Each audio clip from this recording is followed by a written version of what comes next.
دنیا میں میری کوئی دعا بھی قبول نہ ہوتی اور مجھے اجر اس انداز میں ملتا کہ وہ میرا ذخیرہ آخرت بن جاتی. سبحان اللہ، کیا خوبصورت بات ہے. اب میرے خیال سے وہ لوگ جو یہ سوچتے ہوں گے کہ ہماری دعائیں قبول نہیں ہو رہی، تاخیر کیوں ہو رہی ہے، اس سے خوبصورت اور اس سے خوش قسمتی کی بات میں سمجھتی ہوں کہ اس دنیاوی دور میں کچھ اور نہیں ہے. علامہ ذاکر صاحب، آپ سے میں یہ جاننا چاہتی ہوں کہ دعا کو مومن کا ہتھیار کیوں کہا جاتا ہے؟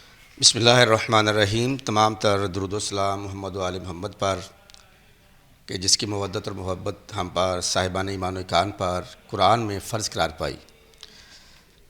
ارشاد باری تعالیٰ ہوتا ہے کہ انما یتقبل اللہ من المتقین، کہ اللہ تعالیٰ متقین کی دعا کو فوراً قبول ہوتا ہے. دیکھیں، دعا ایک ایسا وسیلہ ہے اللہ اور اس کے بندے کے درمیان میں. اس سے مضبوط کوئی وسیلہ، کوئی ربط نہیں ہے، کوئی تعلق نہیں ہے. جب انسان پروردگار عالم کے ہاں دعا کر رہا ہوتا ہے تو اس میں درمیان میں کوئی دوسرا نہیں ہوتا، وہ بندے اور اللہ تعالیٰ کے مابین ایک گفتگو ہو رہی ہوتی ہے. بالکل روایات میں ہے کہ جب بھی آپ دعا مانگے تو آپ یہی تصور کریں، حقیقت میں یہی ہے کہ جیسے آپ اللہ تعالیٰ کے سامنے اس انداز میں حاضر ہے جیسے آپ اپنے عزیز و اقارب کے درمیان میں بیٹھ کے گفتگو کر رہے ہوتے ہیں. اور جب دوسرا نہ ہو پھر روکنے ٹوکنے والا نہیں ہوتا، دونوں کے درمیان ایک ایسا مضبوط تعلق و رشتہ ہوتا ہے کہ جو ایک کہہ لیں کہ نتیجہ لے کر وہ ضرور وہاں سے دو صاحبان اٹھتے ہیں. تو جب اللہ کے حضور آپ دعا کرتے ہیں تو اس انداز میں کریں کہ امی یجیب المضطر اذا دعاہ ویکشف السوء. پروردگار فرماتے ہیں کون ہے کہ جب آپ پوری کائنات کے دروازے پہ ناکنگ کر کے دستک کر کے کھٹکا کے تھک جاتے ہیں اور اس طرح بھی کفیت میں جب آپ دائیں بائیں بھاگتے ہیں تو آپ کی کوئی دعا سننے والا نہیں ہوتا، تو پھر وہ ایک ہی واحد در ہے، وہ مجھ پروردگار عالم کا در ہے. جب بھی آپ دعا مانگے تو دعا مانگنے کے کچھ طریقے ہیں. 3 جہتیں قبلہ صاحب نے بتائی. ایک بڑی عظیم جہت اسی آیت میں مضمر ہے کہ جب بھی آپ دعا مانگیں لائٹلی نہ مانگیں، صحیح اس طرح بھی کفیت میں مانگیں. جیسے آپ کو یقین ہو کہ کائنات میں کوئی بھی میری دعا کو، میری اس التماس کو سننے والا نہیں ہے. ہاں اگر ایک ہے تو وہی ہے. اور یہاں پہ یہ بھی روایت ملتی ہے کہ جب بھی آپ پروردگار عالم کے سامنے دعا کے لیے دستے دعا بلند کریں تو اس انداز میں گڑ گڑا کے، اس طرح بھی کفیت اپنے پہ طاری کر کے، جیسے ایک چھوٹا بچہ ضد کر کے اپنے والدین سے وہ چیزیں بھی منوا لیتا ہے کہ جو اس کے لیے موضوع نہیں ہوتی. مگر وہ پروردگار عالم جو 70 مائیں کہا جاتا ہے، 70 مائیں تو ایک محدود ماؤں کی تعداد ہے، لاتعداد ماؤں سے بڑھ کر وہ اپنے اب سے وہ محبت کرتا ہے. جب آپ گڑ گڑا کے دعا مانگیں گے تو آپ کو اتنا پیار کرنے والا کبھی آپ کی دعا کو رد نہیں کرے گا. مگر اس کے لیے ایک سورہ مائدہ میں صنمۂ کلام میں میں نے جو آیت کی تھی، انما یتقبل اللہ من المتقین، کہ اللہ تعالیٰ متقین کی دعا کو فوراً قبول کرتا ہے.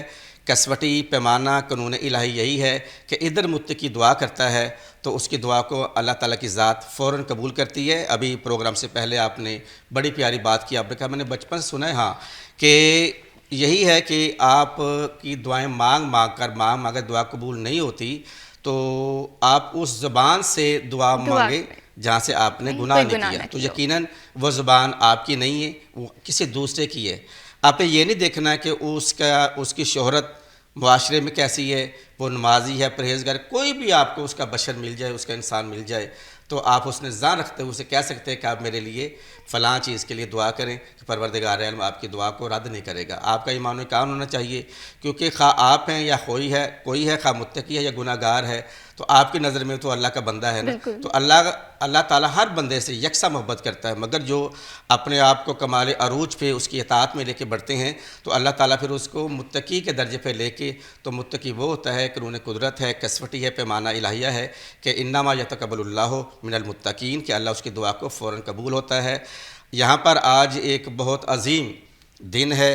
تو ابھی آج 20 جمادی الثانی ہے. آج جناب سید النساء العالمین بنت رسول اللہ کی آج ولادت ہے. سٹی 41 اور آپ کے پروگرام کے توسط سے تمام تر ہمارے سننے والوں کو میں مبارکباد پیش کرتا ہوں کہ آج وہ دن ہے کہ جب رسول اللہ صلی اللہ علیہ وسلم کہ جس کے مسکرانے سے کائنات مسکراتی ہے. آج وہ جب چہرہ جناب سیدہ پہ رسول اللہ کی نظر پڑی ہوگی تو ان لمحہ مبارکہ کی کیا شان ہوگی کہ جس کے مسکرانے سے پوری کائنات مسکراتی ہے. آج کا وہ دن ہے کہ سید المرسلین وجہ تخلیق کائنات محمد مصطفیٰ صلی اللہ علیہ وآلہ وسلم کہ آج لمحہ مبارک مسکرائے اور آج یہ وہ دن کی تفسیر ہے کہ انا اعطیناک الکوثر فصلی لربک وانحر ان شانئک هو الابتر۔ اے میرے سید و سردار محمد، یہ تجھے ابتر کا طعنہ دیتے ہیں، آج ہم نے تمہیں زہرہ جیسی بطول دے کے آپ کو ابتر سے محفوظ فرما لیا۔ اور آپ نے یہی فرمایا کہ تمام تر انسانوں مردوں کی جو ذریت چلتی ہے، آل اولاد چلتی ہے، اس کے بیٹوں سے چلتی ہے، مگر سید المرسلین محمد مصطفیٰ کا یہ اعزاز ہے کہ میری جو ذریت تا قیامت چلے گی وہ جناب زہرا سے چلے گی۔ اور انا اعطیناک الکوثر کی یہ تفسیر ہے آج کی سادات۔ دنیا کے کسی قوم میں اتنی بڑی کوئی ذات نہیں ہے جتنی زہرا کے بچوں کی ہے، سید المرسلین کی آل کی اولاد ہے۔ اور یہ وہ آل ہے کہ اگر آپ اس اپنی نماز میں آل محمد پہ درود نہیں پڑھتے تو اللہ تعالیٰ آپ کی نماز کو قبول نہیں کرتا۔ یہ فرمان امام شافعی رحمۃ اللہ علیہ کا۔ بے شک، بالکل آپ نے ٹھیک اور درست فرمایا کہ میں یہ سمجھتی ہوں کہ جو دعا ہے نا، یہ ہمارا اور ہمارے رب کا معاملہ ہے۔ دنیا کے ہر معاملات میں ریاکاری آ سکتی ہے، دکھاوا آ سکتا ہے، لیکن دعا ایک ایسا معاملہ ہے جو رب کا اور آپ کا ہے، اور کوشش یہ کریں کہ اس میں ملاوٹ نہ رکھیں۔ علامہ اسکندر حیات صاحب، آپ سے میں یہ جاننا چاہتی ہوں، ہمارے نا زندگی کے کچھ اصول ہوتے ہیں، ہماری زندگی کے کچھ پیرامیٹرز ہوتے ہیں۔ آپ نے دیکھا ہوگا کہ بہت سارے لوگ یہ بات کرتے ہیں کہ یہ چیز تو تقدیر میں لکھی ہے، یہ تو وہ کرے گی، تو کیا دعا یہ بھی طاقت رکھتی ہے کہ جو تقدیر میں لکھا ہوتا ہے وہ بھی بدل جائے؟ بے شک جی، دعا ایک ایسی انمول چیز ہے کہ یہ تقدیر بھی بدل دیتی ہے۔ اصل میں ہمیں آداب دعا سے واقفیت نہیں، ضرورت اس عمل کی ہے کہ دعا مانگنے والوں کو اس کے آداب کا پتہ ہو۔ اگر آپ مجھے تھوڑا سا وقت دیں تو میں بہت مختصر یہ بتاؤں گا دعا کے آداب ہیں۔ ویسے تو ہر جگہ دعا کی جا سکتی ہے، بہتر ہے جس مالک سے مانگنا ہے، جس خالق کے سامنے دامن پھیلانا ہے، اس کے گھر کا انتخاب کر لیا جائے۔ دعا مانگنے سے پہلے وضو کر لیا جائے، وضو کرنے کے بعد 2 رکعت نماز حاجت ادا کر لی جائے، پھر تشہد کی شکل میں بیٹھ لے یا پھر سر سجدے میں رکھ لیں، اللہ کے سامنے دامن پھیلا لیں، ہاتھ اٹھا لیں، اور سب سے پہلے دعا مانگنے سے پہلے اللہ کی ربوبیت کا تذکرہ کریں، اللہ کی حمد و ثنا بیان کریں، اللہ کی الوہیت کا تذکرہ کریں، اللہ کی وحدانیت کا تذکرہ کریں، پھر اس کے بعد دل کھول کر محبت سے، عقیدت سے سرکار دو عالم، رحمت دو عالم، نبی محترم، فخر رسولہ صلی اللہ علیہ وآلہ وسلم کی ذات اقدس پہ درود و سلام پڑھے۔ کوئی عبادت اتنی دیر تک قابل قبول نہیں جس میں درود پاک کا تحفہ نہ ہو، کوئی دعا اتنی دیر تک قابل قبول نہیں جس میں درود پاک کا تحفہ نہ ہو، اور درود پاک بھی اتنی دیر تک قابل قبول نہیں جتنی دیر تک درود پاک میں آل محمد صلی اللہ علیہ وآلہ وسلم کا ذکر خیر نہ ہو۔ دعا کے شروع میں 2 رکعت نماز حاجت، پھر اللہ کی وحدانیت، اللہ کی الوہیت، حمد و ثنا، پھر نبی پاک علیہ السلام پر درود و سلام، پھر خشوع خضوع کے ساتھ، عجز و انکساری کے ساتھ اپنی کمیوں، کوتاہیوں، غلطیوں کا، گناہوں کا اعتراف کرتے ہوئے اللہ سے اس کی معافی مانگی جائے، اور پھر اتنے کامل یقین سے دعا کی جائے کہ میں رب سے جو مانگوں گا میرا رب مجھے عطا کرے گا۔ یہ ہو ہی نہیں سکتا کہ میں اپنے شہنشاہ کے سامنے دامن پھیلاؤں یا سر سجدے میں رکھوں اور وہ مجھے خالی ہاتھ واپس لٹا دے۔ پھر اس خشوع خضوع کے ساتھ دعا کی جائے، انسان دعا مانگتا جائے، اسے فوری اطمینان قلب نصیب ہوگا کہ میرے مالک، میرے خالق، میرے لاجپال اللہ نے میری فوری دعا قبول کر لی۔ بے شک اسی طرح سے ہے۔ علامہ اسکندر حیات صاحب، آپ سے یہ بھی جاننا چاہتی ہوں، ابھی آپ نے اپنی گفتگو میں خشوع خضوع کا لفظ استعمال کیا، ہم میں سے بہت سارے لوگ اس فیلنگ سے، اس کیفیت سے گزر رہے ہیں، ہم یہ سوچتے ہیں ہماری عبادات میں خشوع خضوع نہیں ہے، ہماری دعاؤں میں خشوع خضوع نہیں ہے، تو یہ کیفیت ہم کس طرح سے اپنے آپ پہ طاری کریں؟ رحمت دو عالم نبی کرم صلی اللہ علیہ وآلہ وسلم نے فرمایا، آپ نماز اس طرح پڑھو کہ آپ اللہ کو دیکھ رہے ہو۔ سبحان اللہ۔ اگر یہ تصور نہیں آتا تو کم سے کم آپ کے دل میں یہ تصور ہو کہ تمہارا رب تمہیں دیکھ رہا ہے۔ بالکل اخلاص کو اپنے اندر پیدا کرنا، تتقون، تقوی کی جیسے بات کی، اللہ کا ڈر۔ اللہ کا ڈر کیا ہے؟ اللہ کوئی ہمیں ڈرانے والا ہے؟ اللہ کا ڈر یہ ہے کہ ہمارے اندر اللہ کا حیا پیدا ہو جائے۔ وہ جب ہم دنیا کے سب سے بڑی ذات اکبر سے مانگ رہے ہیں، جو بادشاہوں کا بادشاہ ہے، جو اس ساری کائنات کو پیدا کرنے والا ہے، تو ہماری پوری توجہ یکسوئی اللہ کی جانب ہو جس رب سے ہم سوال کرتے ہیں۔ جب دنیا میں ہم کسی دنیا دار سے مانگتے ہیں تو بڑی توجہ کے ساتھ اس کی ہم پہلے اس کی چاپلوسی کرتے ہیں، اس کی تعریف کرتے ہیں، پھر اس کے سامنے سوال رکھتے ہیں۔ وہ تو اللہ بڑی غیرت والا ہے، اس اللہ کی تعریف کر کے اس سے مانگا جائے وہ خوش ہوتا ہے۔ دنیا میں واحد ایک ذات ہے، بندے سے بار بار مانگا جائے، سوال کیا جائے، وہ ناراض ہوتا ہے۔ میرا اللہ اتنا غنی ہے، اتنا غنی ہے، اس سے جتنا زیادہ مانگا جائے وہ خوش ہوتا ہے، اور اس سے نہ مانگا جائے تو وہ ناراض ہوتا ہے۔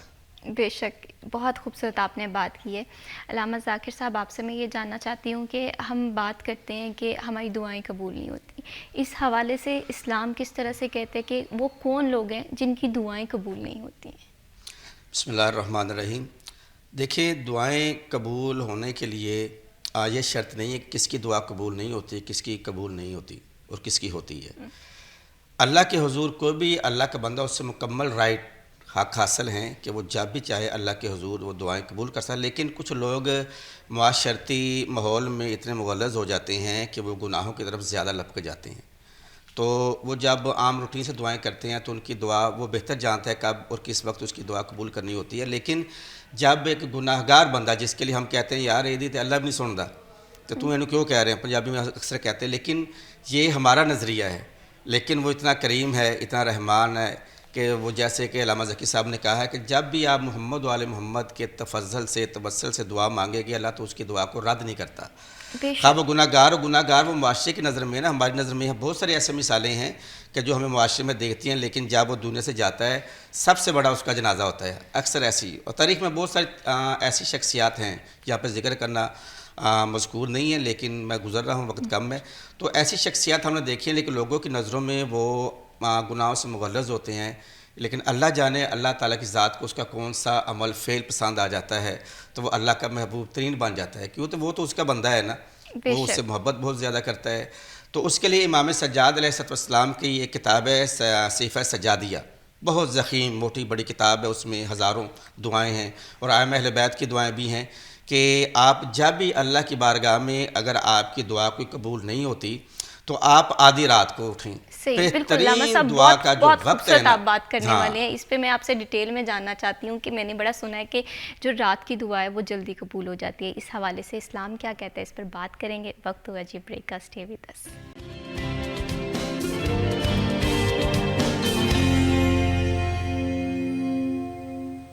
Welcome back after the break, آپ دیکھ رہے ہیں سٹی ایٹ 10 اور پروگرام میں جی ہم بات کر رہے تھے دعا کی فضیلت کے حوالے سے۔ علامہ سید ذاکر صاحب جہاں سے ہماری گفتگو کا تسلسل ٹوٹا تھا، میں چاہتی ہوں کہ وہیں سے ہم اس خوبصورت سلسلے کا آغاز کریں تاکہ زیادہ سے زیادہ میری بھی رہنمائی ہو، اسکرین کے پار جو لوگ ہمیں دیکھ رہے ہیں دعا کے حوالے سے وہ بھی اس فضیلت کی جی جہاں پہ سلسلہ گفتگو منقطع ہوا تھا، میں اسے دوبارہ شروع کرتے ہیں۔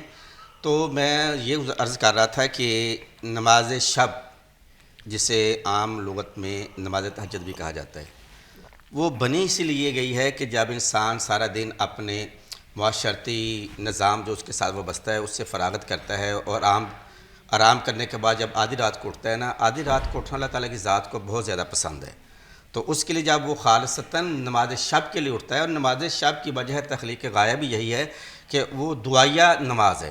ہمارے ہاں نماز شب آپ جب ادا کرتے ہیں تو نماز شب میں دوسری رکعت کے قنوت میں آپ 40 مومنین، افراد خانہ، اعضاء اور معاشرتی لحاظ سے جو آپ سے وابستہ لوگ ہیں، ان کے لیے آپ مرحومین کے لیے مغفرت کی دعا کرتے ہیں۔ تو نماز شب میں دعا کی گئی، اللہ تعالیٰ اسے رد نہیں کرتا۔ اس کے بعد جب نماز سے فراغت ہو جاتے ہیں، جب عام روٹین کے ساتھ نماز کے بعد آپ دست دعا بلند کرتے ہیں، تو آپ کوئی بھی دعا مانگیں گے اپنے اعضاء کے، اولاد کے لیے، والدین کے لیے، دوست احباب کے لیے، رشتہ داروں کے لیے، تو وہ بھی اللہ تعالیٰ کی ذات اسے رد نہیں کرتی۔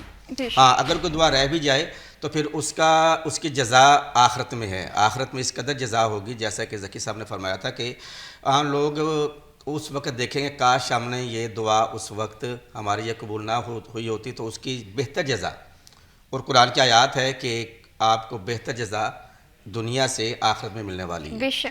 کوئی بھی نیک اعمال کرتے ہیں اس کی بہتر جزا آخرت میں ہے۔ اچھا، جب آپ نماز شب کے علاوہ 2 رکعت نماز حاجت پڑھتے ہیں، نماز حاجت پڑھنے کے بعد آپ جب مصلی پہ بیٹھتے ہیں، مصلی پہ بیٹھ کے دست دعا بلند کرتے ہیں، تو روایات میں ملتا ہے امام جعفر صادق علیہ السلام اور ائمہ اہل بیت کی تعلیم کی ہوئی دعاؤں میں سے یہ دعا ملتی ہے کہ جب آپ نماز شب کے بعد یا عام روٹین میں 2 رکعت نماز حاجت پڑھتے ہیں، فراغت کے بعد تسبیح جناب سیدہ فاطمہ زہرا پڑھتے ہیں، تو اس کے بعد جب دستِ دعا بلند کر کے دعا کرتے ہیں، اور اس کے لیے یہ بھی شرط ہے کہ آپ کی آنکھوں سے زیادہ نہیں، صرف ایک قطرہ ندامت کا آ جائے، تو آپ کی ہوئی دعا خواہ وہ اپنے لیے ہے یا والدین کے لیے ہے یا بیوی بچوں یا کسی دوست کے لیے کی گئی دعا کو اللہ تعالیٰ کی ذات رد نہیں کرتا۔ بے شک۔ اور دعا کہاں رد نہیں ہوتی، کہاں قبول ہوتی ہے، آپ نے پہلے کہا تھا، تو جب آپ بیت اللہ کے پہ آپ کی پہلی نظر پڑتی ہے، تو جب بیت اللہ کی دیواروں پہ آپ کی پہلی نظر پڑتی ہے، آپ جو بھی دعا مانگیں گے وہ بھی دعا آپ کی رد نہیں ہوتی، وہ قبول ہوتی ہے۔ پھر امام جعفر صادق علیہ السلام فرماتے ہیں کہ گنبد امام حسین علیہ السلام، جو امام حسین علیہ السلام کی زری ہے، قبر ہے، اس کے اوپر جو گنبد ہے وہ انہوں نے فرمائش کی ہوئی کہ اس جگہ پہ جا کے اگر کوئی دعا کرے اور محمد علیہ محمد کا واسطہ دے تو اللہ تعالیٰ سید الشہداء کے صدقے میں، ائمہ اہل بیت کے صدقے میں دعا آپ کی رد نہیں کرتا۔ اور ایک مقام ہے کہ گنبد خضرا، گنبد تو بنا دیا گیا ہے جو قبر رسول اللہ صلی اللہ علیہ وسلم ہے، اس کا ایک احاطہ ہے جسے آپ انہوں نے فرمائش کی ہوئی ہے روایات کے مطابق، وہاں پہ بھی دعا کی جائے، رسول اللہ کا واسطہ دیا جائے، اس کی آل کا واسطہ دیا جائے تو آپ کی دعا رد نہیں ہوتی۔ اور پھر چوتھا مقام ہے کہ جناب امیر المومنین علی بن ابی طالب علیہ السلام کی زری پہ ہاتھ رکھ کر اگر آپ کی دعا کریں گے، حجت اللہ کا واسطہ دیں گے، رسول اللہ کے اس داماد کا، اس بھائی کا جو دنیا میں بھی بھائی ہے آخرت میں بھی بھائی ہے، جب امیر کائنات کا آپ واسطہ دیں گے تو اللہ تعالیٰ آپ کی دعا کو قبول کرتا ہے، رد نہیں کرتا۔ اور ایک اور بڑا مقام ہے کہ جب آپ دعائیں مانگ مانگ کر تھک جائیں، اگر آپ کو کہیں پہ آپ کا استاد مل جائے تو اللہ تعالیٰ استاد کی اسٹوڈنٹ کے حق میں، اپنے طالب علم میں حق میں کی گئی دعا کو رد نہیں کرتا۔ اور پھر ایک اور مقام ہے کہ والد سے آپ دعا کریں، کائنات میں سب سے بڑا پیر رسول اللہ اور ائمہ اہل بیت کے بعد اگر کوئی سب سے بڑا پیر ہے تو آپ کا والد ہے۔ آپ دائیں بائیں پیروں فقیروں کی درگاہوں پہ جاتے ہیں، پیروں فقیروں کے پاس جاتے ہیں، دعا کے لیے کرتے ہیں، سب سے بڑا پیر تو آپ کے گھر میں ہے جو صبح و شام آپ کے سامنے ہے، اور اس سے بڑا کوئی وفادار نہیں، اس سے بڑا آپ کو کوئی اللہ اور اللہ کے رسول کے بعد محبت کرنے والا نہیں۔ کائنات کی سب سے بڑی سپورٹ اللہ اور اللہ کے رسول کے بعد والد کی ہے، اور سب سے بڑی دعا دنیا میں رہتے ہوئے والد کی اولاد کے حق میں دعا ہے، تو اللہ تعالیٰ والد کی ہوئی دعا کو رد نہیں کرتا ہے۔ اس طرح بہت سارے مقامات ہیں، تو اللہ تعالیٰ ان کی دعاؤں کی ہوئی دعاؤں کو رد نہیں کرتا۔ اور پھر اسی طرح اولاد کا حق والدین پہ ہے، والدین کا حق اولاد پہ ہے۔ یہاں پر ایک جو میں نے نئی چیز دی ہے، مولانا صاحب جانتے وہ ہیں، اکثر لوگ نہیں جانتے، جب آپ کی دعا قبول نہ ہو، والد نہ ہونا، پھر آپ اپنا استاد ڈھونڈیں۔ اگر آپ کا استاد موجود ہے، استاد کے ساتھ سامنے جا کے 2 زانو بیٹھیں، ادب کے ساتھ جاتے ہوئے کوئی تحفہ لے جائیں استاد، کیونکہ استاد آپ کا، وہ آپ کے والد کی مانند ہے۔ بے شک باپ نے آپ کو پالا ہے، لیکن آپ کی تعلیم و تربیت، آپ جس عہدے پہ بھی فائز ہیں تو وہ آپ کے استاد کی مرہون منت ہے۔ تو استاد اگر زندہ ہے تو اس سے جا کے دعا منگوائیں، اگر استاد نہیں ہے پھر آخری حال آپ کا یہ ہے کہ آپ اپنے والدین کی قبر پہ جائیں، قبر پہ جا کے اللہ کے ہاں دعا مانگے تو اللہ آپ کی دعا کو رد نہیں کرے گا۔ بالکل علامہ اسکندر حیات صاحب، میں بہت سوچتی ہوں کہ کتنا آسانی والا ہمارا دین ہے، کتنا خوبصورت دین ہے، جہاں پر دوسروں کا بھلا سوچنے کی بھی جزا آپ کو دی جاتی ہے۔ جمعے کے دن کے حوالے سے یہ بات کہی جاتی ہے کہ ایک ایسا لمحہ ہوتا ہے، ایک ایسی گھڑی ہوتی ہے جس میں دعا قبول کی جاتی ہے۔ کیا اس گھڑی کا تعین کیا جا سکتا ہے، اس لمحے کو محسوس کیا جا سکتا ہے؟ کتب حدیث کا مطالعہ کرنے سے یہ بات عیاں ہوتی ہے کہ جمعے کے 2 خطبے جو ہیں، ان 2 خطبوں کے دوران انسان کے ہونٹوں پہ، دل میں، سوچوں پہ جو بھی نیک خواہش اور دعا ہو، ایک گھڑی ایسی ہوتی ہے وہ دعا فی الفور قبول ہو جاتی ہے۔ دوسرا، محدثین فرماتے ہیں کہ نماز عصر سے لے کر غروب آفتاب تک کا جو وقت ہے وہ دعا کی قبولیت کا وقت ہے۔ اس میں ایک لمحہ ایسا آتا ہے بندے کے ہونٹوں پہ جو بھی دعا ہو، دل کی دھڑکنوں میں جو بھی دعا ہو، اللہ تعالیٰ فی الفور قبول فرما لیتا ہے۔ اذان اور تکبیر کے دوران، جب مؤذن اذان دیتا ہے اور جماعت کھڑی ہونے سے پہلے تکبیر کہی جاتی ہے، اس کے دوران جو بھی دعا کی جائے اللہ تعالیٰ فی الفور قبول فرما لیتا ہے۔ فرض نمازوں کے بعد دعا کی قبولیت کے مقدس لمحات ہیں۔ اسی طرح جس طرح رات کی بات ہوئی، وقت تہجد، اللہ تعالیٰ آسمان دنیا پہ آ کے آواز دیتے ہیں، ندا دیتے ہیں، ہے کوئی بیمار مجھ سے شفا مانگے میں عطا کر دوں، ہے کوئی گنہگار مجھ سے گناہوں سے معافی مانگے میں معاف کر دوں، ہے کوئی بے اولاد مجھ سے اولاد مانگے میں نیک صالح اولاد عطا کر دوں. اسی طرح جب مرغ اذان دیتا ہے، حدیث پاک میں آتا ہے جب مرغ اذان دیتا ہے وہ رحمت کا فرشتہ دیکھ کے اذان دیتا ہے، اس وقت جو دعا کی جائے اللہ پاک فی الفور قبول فرما لیتے. جب اللہ کی طرف سے بارش برستی ہے، رحمت کی بارش برس رہی ہے، اس دوران جو دعا کی جائے اللہ پاک قبول فرما لیتا ہے. والدین کی دعا اولاد کے حق میں اللہ تعالیٰ قبول فرما لیتا ہے. مظلوم آدمی، بڑی اسرار سے کہا گیا کہ مظلوم آدمی کی ہاتھ سے بچے. مظلوم آدمی کی دعا اللہ کا عرش چیر کر اللہ کے پاس پہنچ جاتی ہے. اسی طرح بیمار آدمی کی بیمار پرسی کرنے کے لیے جائیں، جب آپ اس کے پاس جائیں تو اس سے دعا لیں. بیمار آدمی کی دعا اللہ تعالیٰ فی الفور قبول فرماتا ہے.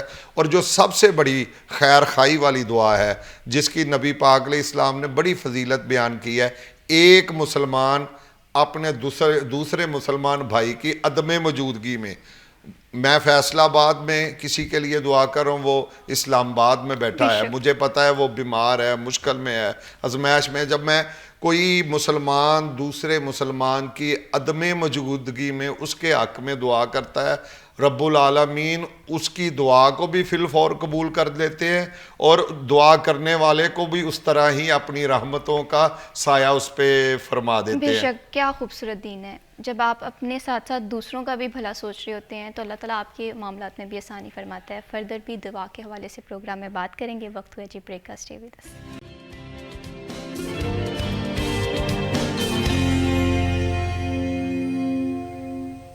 Welcome back after the break. آپ دیکھ رہے ہیں سٹی ایٹ 10 نارڈ جی. پروگرام میں ہم بات کر رہے ہیں دعا کی فضیلت کے حوالے سے.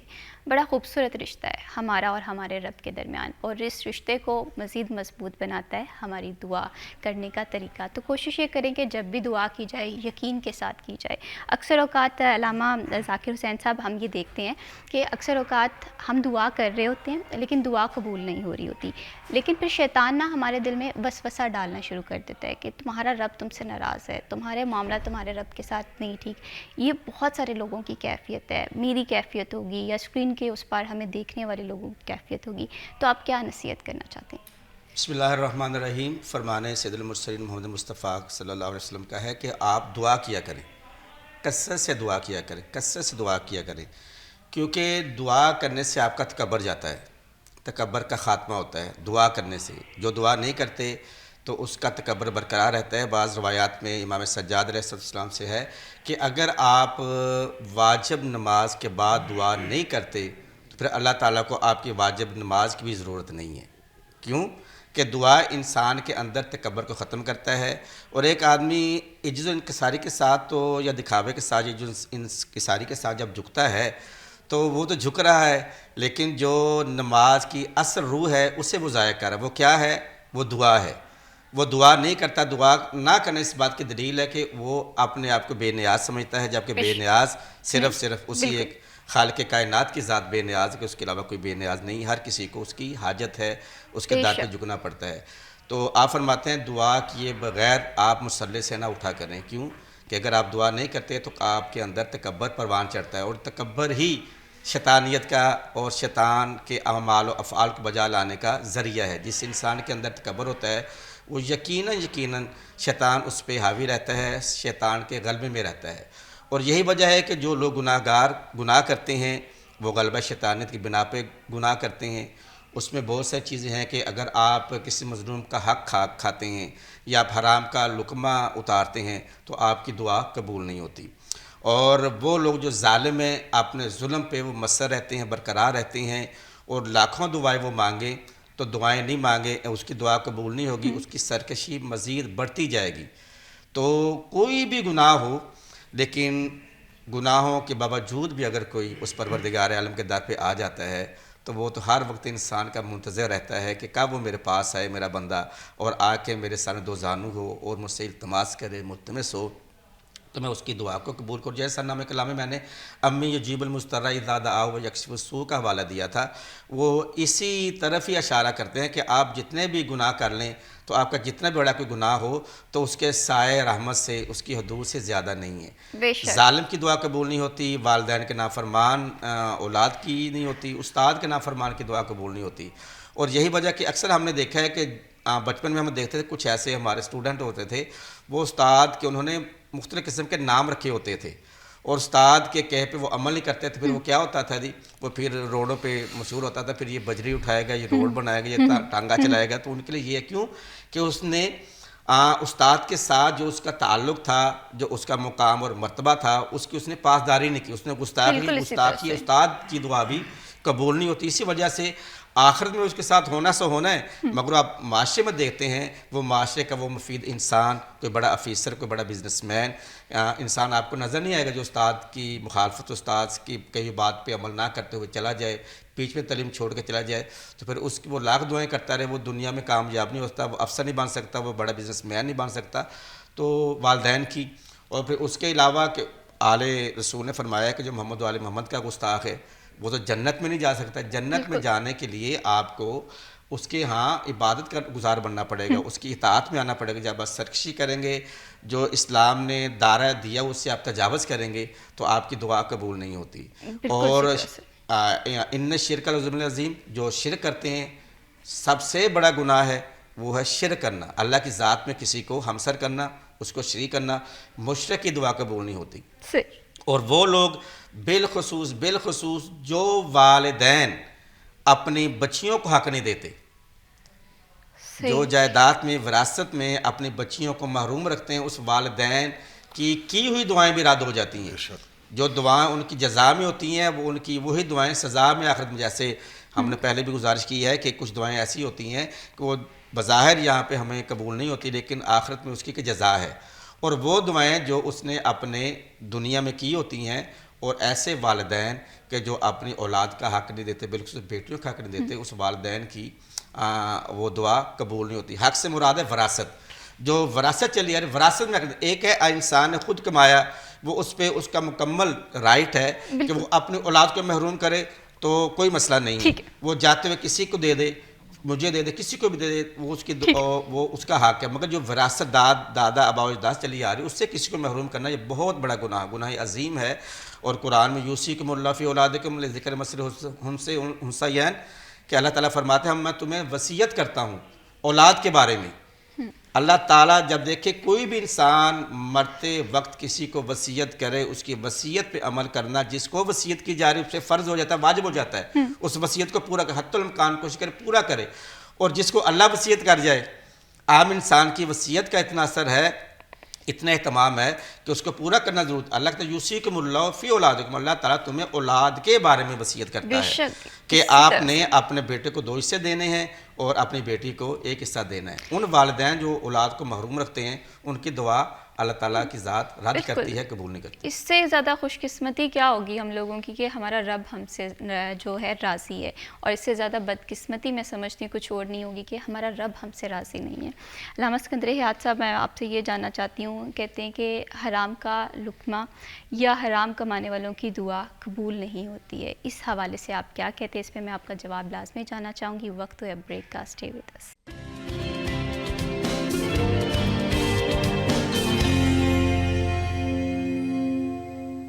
Welcome back after the break. آپ دیکھ رہے ہیں سٹی ایٹ 10 اور پروگرام میں جی ہم بات کر رہے ہیں دین اسلام کے حوالے سے. بڑا خوبصورت ہمارا دین ہے جس میں کسی کے راستے سے کانٹا اٹھانا بھی نیکی ہے، جس میں کسی کے لیے دعا کرنا، کسی کی حق میں بہتری کے لیے الفاظ ادا کرنا، یہ بھی اللہ تعالیٰ کی رضا حاصل کرنا کا ایک ذریعہ ہے. دعا کے حوالے سے ہم پروگرام میں گفتگو کر رہے تھے. علامہ اسکندر حیات صاحب، میں بریک پہ جانے سے پہلے آپ سے پوچھ رہی تھی کہ میں نے سنا ہے کہ جو حرام کا لقمہ کماتے ہیں یا حرام کمانے کے حوالے سے کافی ہم دیکھتے ہیں کہ معاملات کرتے ہیں تو ان کی دعا نہیں قبول کی جاتی. اس حوالے سے کیا کہتے ہیں؟ جی بالکل، جو قصداً رزق حلال کو چھوڑ کر رزق حرام کماتے ہیں، مثال کے طور پہ ہمارے ہاں منشیات کو فروخت کر کے وہ رزق کمائیں اور کہیں کہ ہماری دعا قبول ہو جائے، سود کے کاروبار کو پروموٹ کر کے کہیں ہماری دعا قبول ہو جائے، پھر اسی طرح لوگوں کو دھوکہ دے کے اپنا مال فروخت کر کے یہ سوچیں ہماری دعا قبول ہو جائے، ایسی صورتوں میں دعا قبول نہیں ہوتی. اگر انجانے میں آپ سے کوئی غلط کام ہو جاتا ہے جس کا آپ کو پتہ نہیں، وہ کاروبار کی شکل میں ہو یا کسی اور شکل میں، تب تو اللہ دعا بھی قبول کر لے گا اور اللہ تعالیٰ معافی بھی کر دے گا. اگر بندہ قصداً گناہ بھی کرے لوگوں سے زیادتی بھی کرے، لوگوں کے حق بھی غصب کرے، لوگوں کی جائیداد پہ بھی قبضہ کرے، لوگوں کو بتائے کچھ اور فروخت کچھ کرے، ایسی صورتوں میں دعا قبول نہیں ہوتی۔ لیکن میں آج آپ کے اس پروگرام کا فائدہ اٹھاتے ہوئے ناظرین کو جمعۃ المبارک کے دن ایک تحفہ پیش کرنا چاہوں گا۔ جو حضرات کہتے ہیں کہ ہمیں اللہ سے مانگنا نہیں آتا الفاظ میں، جمعے کے دن وہ درود پاک کی کثرت کریں۔ درود پاک دعا بھی ہے، دعا بھی ہے۔ درود پاک ذکر بھی ہے اور وظیفہ بھی ہے۔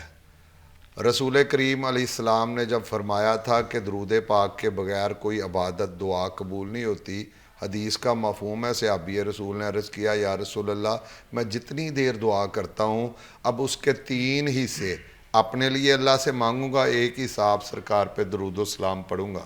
آپ نے فرمایا میرے جانسار حب دار ساتھی اس میں اضافہ کرے تو بہتر۔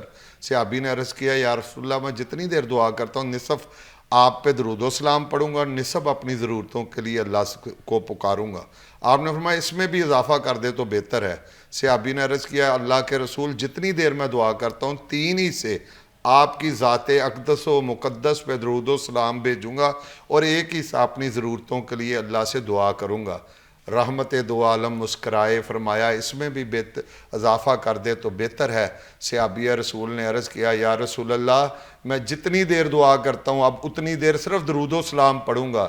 میرے کریم نبی نے فرمایا مجھے قسم ہے کبریائی کی درود پڑھنے والا عمل تو اختیار کر لے، بن مانگے ساری ضرورتیں حاجتیں اللہ پوری فرما دے گا۔ لہذا درود جمعے کے دن کثرت سے سورہ کاف کے ساتھ ساتھ درود پاک پڑھنا چاہیے اور بن مانگے آپ کی ضرورتیں پوری ہو جائیں گی، چہرے پہ نورانیت آ جائے گی، دل کو سکون ملے گا، اولاد نیک ہوگی، گھر کا ماحول پرسکون ہوگا، جادو ٹونے سے محفوظ رہیں گے۔ سبحان اللہ، کیا خوبصورت ہے دعا کے اثرات ہماری زندگیوں پہ۔ اور آج کی زندگی کے حوالے سے ہم بات کرتے ہیں کہ ہماری زندگی بڑی مصروف ہو گئی ہے، ہم دعا کرنے کے لیے ٹائم نہیں نکالتے، اپنے ساتھ ساتھ دوسروں کے لیے بھی دعا کیا کریں۔ علامہ سید ذاکر صاحب آپ سے میں یہ جاننا چاہتی ہوں کہ اکثر ہم جب بھی نماز کے لیے بیٹھتے ہیں، دعا کے لیے بیٹھتے ہیں تو ہمارے ذہن میں دنیاوی معاملات چل رہے ہوتے ہیں، وہ رزق کے ہوتے ہیں، وہ تعلیم کے ہوتے ہیں، وہ کاروبار کے ہوتے ہیں، تو کیا اس طرح کی دعائیں مانگنا جائز ہے؟ ہم مانگ سکتے ہیں؟ اس میں کوئی مٹیریلسٹک اپروچ تو نہیں آتی؟ بسم اللہ الرحمن الرحیم۔ دیکھیں نماز اگر آپ ذرا غور سے دیکھیں کہ تکبیرۃ الحرام کے بعد اور آخری جملے تک السلام علیکم ایھا النبی ورحمۃ اللہ وبرکاتہ، السلام علیکم وعلی عباد اللہ الصالحین، السلام علیکم ورحمۃ اللہ وبرکاتہ۔ اگر آپ ذرا غور سے نماز کا تجزیہ کریں، اس پہ نظر دوڑائیں، اس کا مطالعہ کریں تو آپ کو ساری نماز ہی دعا نظر آئے گی۔ بے شک۔ اور نماز ایک ایسی انسان کے لیے ایک ایسا تحفہ ہے کہ اول سے لے کر آخر تک یہ ساری دعاؤں سے ہی لبریز ہیں، اور مزید روایات میں ہے کہ آپ اس نماز میں آپ مزید دعائیں ایڈ کر سکتے ہیں۔ جو آپ روٹین سے نماز پڑھتے ہیں نا، یہ تو آپ پڑھتے ہیں، اگر اس میں آپ اضافہ کریں تو آپ روٹین سے اضافہ کر سکتے ہیں۔ جیسا کہ آپ نماز تہجد پڑھتے ہیں، قنوت پڑھتے ہیں، قنوت ہے کیا؟ ساری دعا ہے۔ بے شک۔ اور اس کی اپنا جو درود و سلام، جیسے قبلہ صاحب نے بہت پیارا ماشاءاللہ درود پہ ابھی پچھلا سیشن ہوا ہے، ابھی بھی کہا ہے، ہم نے بھی کہا ہے، تو یہ درود بھی اصل میں دعا ہی ہے۔ صحیح۔ اور یہ ایسی دعا ہے کہ ان اللہ و ملائکۃہ یصلون علی النبی یا ایھا الذین آمنوا صلوا علیہ وسلموا تسلیما، کہ اللہ اور اللہ کے جو فرشتے ملائکہ ہیں وہ بھی آپ صلی اللہ علیہ وسلم پر، اس کے آل پر درود پڑھتے ہیں۔ اے ایمان والو تم بھی ان پر درود پڑھو۔ اور یہ درود ہے کیا؟ امام شافعی رحمۃ اللہ علیہ فرماتے ہیں یا اہل بیت النبوۃ حبکم فرض من اللہ فی القرآن انزلہ کفاکم من عظیم القدر انکم من لم یصلی علیکم لا صلوات لہ، کہ اہل بیت پیغمبر میں تمہاری شان میں امام ہوتے ہوئے، ہادی اور رہبر تمہارا ہوتے ہوئے لوگوں کا، تو میں آپ کی شان میں کہوں تو کیا کہوں؟ بس یہی کہہ سکتا ہوں کہ آپ کی محبت اللہ تعالیٰ نے قرآن میں فرض قرار فرمائی ہے، اور کماکم، اور یہاں تک کہ اگر من لم یصلی علیکم لا صلوات لہ، کہ اگر نماز پڑھنے والا نماز میں آپ پر درود نہیں پڑھتا تو اللہ اس کی نماز کو قبول ہی نہیں کرتا۔ اللہ۔ اچھا، قیامت کے دن سب سے پہلے کس چیز کا سوال کیا جائے گا عبادات میں سے؟ نماز کا،